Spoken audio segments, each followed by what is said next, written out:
Let's go to Sunday, guys, where we got a couple of big games as well. The Philadelphia Eagles are going to host the L.A. Rams in this football game. The Eagles and the Rams, Victor, what do you see going over under total wise here? Well, in terms of the total, I'm going to hold off on that for our little 1 minute segment that we do Okay, late in the show, good. because we do have an opinion in regards to the over here as well. What I will be doing is we've been playing the Eagles in the second half of their games a lot this season.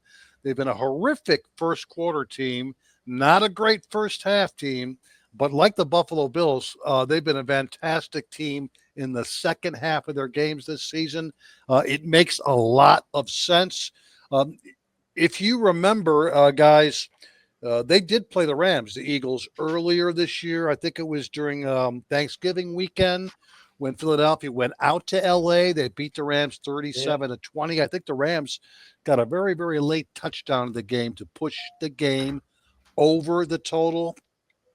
But even more important to me is, hey, Saquon Barkley had his best game of the season against the Rams. In that game, he ran for 255 yards. He had 2 touchdown runs of 70 or more. So here's where I'm loading up, is a Saquon Barkley prop. Not necessarily his game total over, but his longest rush over. We hit last week when we played who's the rookie running back on the Tampa Bay Buccaneers? Bucky Irving? Bucky Irving. When we played Bucky Irving over his longest rush of 16.5, he did have a 19-yard rush last week.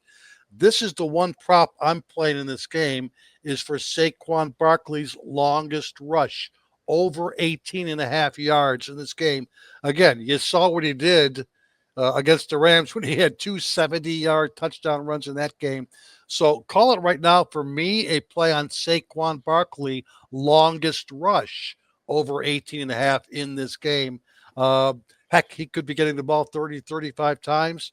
One big run, and we've cashed a winner. There we go. I like that. Like you, Victor. I'm going to hold off for my 30-second side on this also when we get to that. I'll hit a little bit on it before we get there, before I turn this over right now to Jim Feist. But let me say this about this game. I know the Rams won as a dog in the wild card round. That's automatically supposed to be play against material.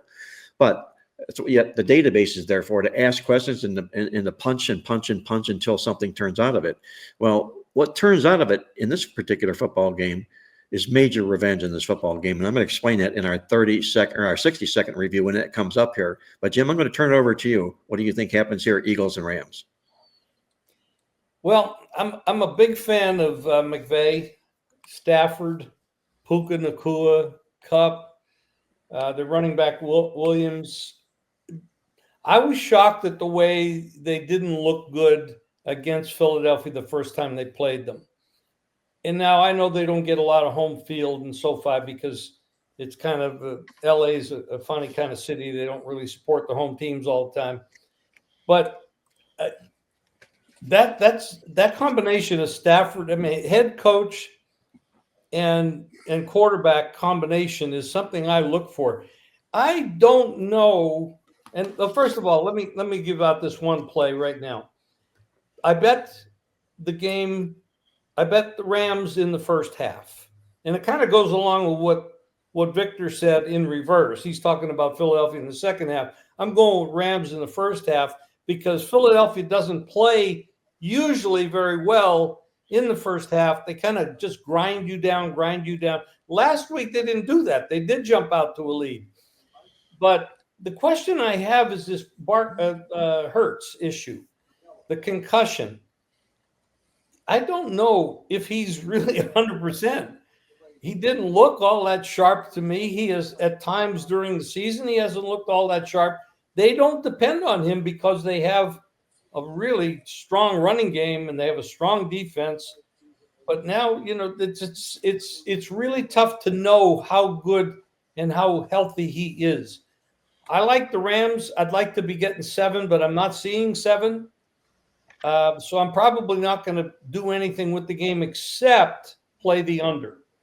I'm going to definitely play the Rams and the Eagles under. I do like the way the Rams defense even though they're very young. They're all draft choices, young kids, but playing very tough. And I think they're going to slow Philadelphia down a little bit, enough to keep it down. And then, of course, Philadelphia has a great defense, and I think it's going to give Stafford and company a lot harder time than they had a week ago. So I'm Well, going. the one thing about that Philadelphia defense, Jimmy, is we talked about earlier, is that that star linebacker being out. He's the defensive captain, and I don't know if Nakobe Dean, is that his name, Tony? Yes. The linebacker from Philadelphia out. Dean, yes. Yeah, but on that defense. They can replace him. He's been out, I think, at a previous point in the season. So certainly it's a loss, but it's not a huge loss. It's not like losing one of their defensive linemen. I got you. I'm only bringing the standpoint out that it was told to me that he's the defensive captain and he calls all the plays on the defense, or he relays the signals of the plays, is what I should say. Nonetheless, but we'll see what Victor says about that over/under total side you're looking at, Jim, when we do our 60-second roundabout at the end of the show here. With that, what do you think happens here, Tony? These two football teams, Philadelphia and the Rams. Well, for starters, I think the Rams have played obviously outdoors, but they typically don't. And this is going to be a weather game, rain and potentially snow. So we could get sleet, 40, 30-degree weather. So I think the Eagles are better equipped to handle that. However, Puka Nacua is a game changer because not only can he get open downfield, but I think we've seen his biggest strength become over the last 7 to 10 games since he's returned is he's a tremendous blocker and he'll get you the tough yards. So from that standpoint, if he can stay healthy and the Rams aren't constantly in 3rd and 8, I think they can move the football. I agree with Jim on the first half under, and I think my pick is going to be on the full game under, just because weather conditions and the fact that Hurts, they really haven't been using him to throw the ball if he doesn't have to. Tanner McKee was more effective throwing the ball to A.J. Brown than Jalen Hurts was at the latter end of the season. So, and then you've got the 302 yards that Victor referenced that Saquon broke off, 302 total yards.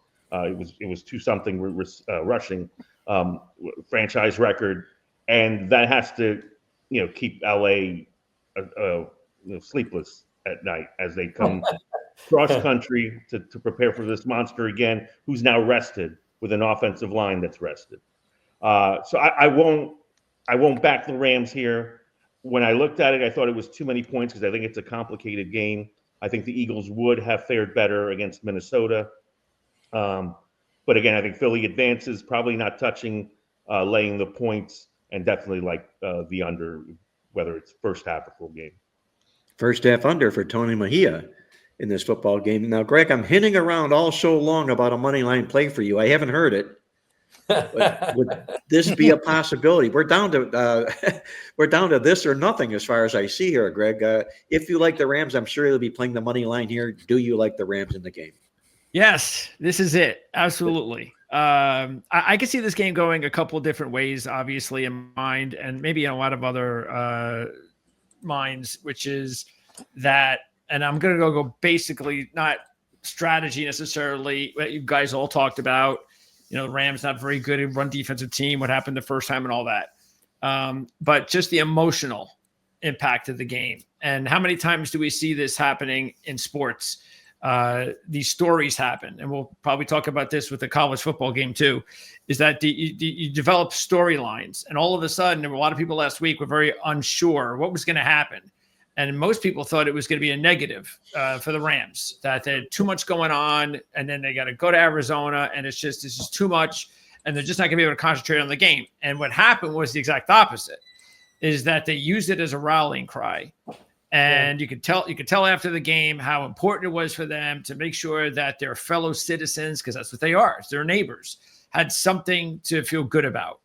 Well, the question then is, was that a one game off? Is that out of their system, and now they're going to go on the road, and as Tony said, it's going to be bad weather, and then the game's going to be 27-3, and then they're going to go back home with their tails between the legs, and we're all going to go, well, you see? Or are they going to carry it another game and maybe even further? That this is just not for a week, because this is not going to be a week for these guys that we're going to be going back home to.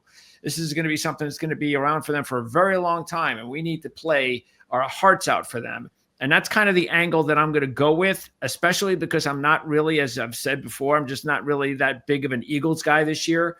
I know they've had a really good season, and they deserved it, and they are the better team in the NFC East this season, no question about it. But I just think that they're vulnerable, and I like the head coaching matchup for sure with McVay in this one over Sirianni. And yeah, I just Stafford looked awesome. The whole team looked awesome. The defense was flying around. And that's how the Rams are going to win the football game, is if that defense keeps playing the way that they played in the game last week, which I think they're going to. I think if they lose this game, it'll be because their offense and Matthew Stafford just can't move the ball very effectively. But I think they got a chance, a real chance, and they might be a scary team for the rest of the NFL if they keep winning games like this and they keep this rally cry for what's going on to them in LA.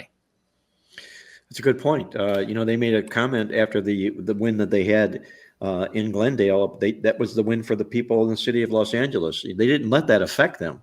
Like it appeared, the Chargers let that affect them in their poor performance game at Houston. But nonetheless, I think there's a lot that Los Angeles is playing for in this particular game. As I mentioned before, on the 60-second take that we do at the end of the show, I'll explain a little bit more about which side I'll be getting to in this football game. Now, the biggie, guys, the game that everybody will be. Mark, I don't think I've given my opinion on this one yet. Oh, I'm sorry, Andy. I'm sorry. Because I'm going to give a counterpoint on that. One. I would love to hear that. Please go ahead. Well, I would say, okay. First of all, I think the emotion of last week's game has spent this team. We saw, I'm going to give an example. It's a little bit different. And that was the game right before the end of the season with San Francisco and Detroit. And that was San Francisco's Super Bowl. They were playing with a lot of emotion. They were out of the playoffs. They ended up losing that one, I think, in overtime.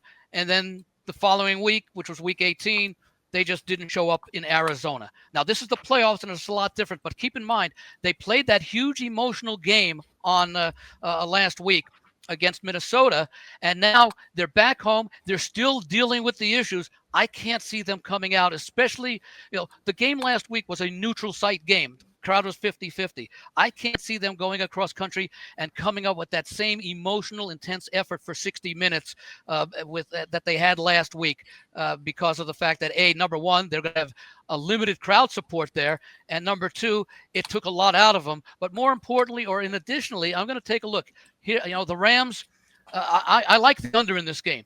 The last 5 games for the Rams, they allowed 6 points to San Francisco, 9 points to the Jets, 9 points to Arizona, 30 in that meaningless loss in Week 18 to Seattle, and then 9 last week.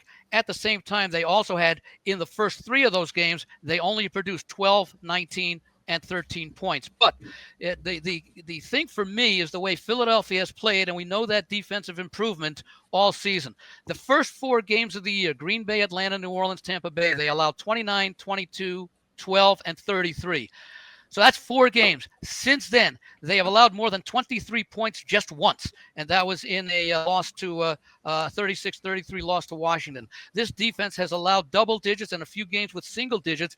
I think the Rams are going to have a great deal of difficulty going up against that Philadelphia defense, and I think that Philadelphia is going to win this game probably. By the way, the average margin in playoff games since 1990, and it's pretty consistent through all 4 rounds of the playoffs, including the Super Bowl, is about 10.5 to 11.5 points. So it's not unusual for teams to win by margins, and I could see that happening here, especially.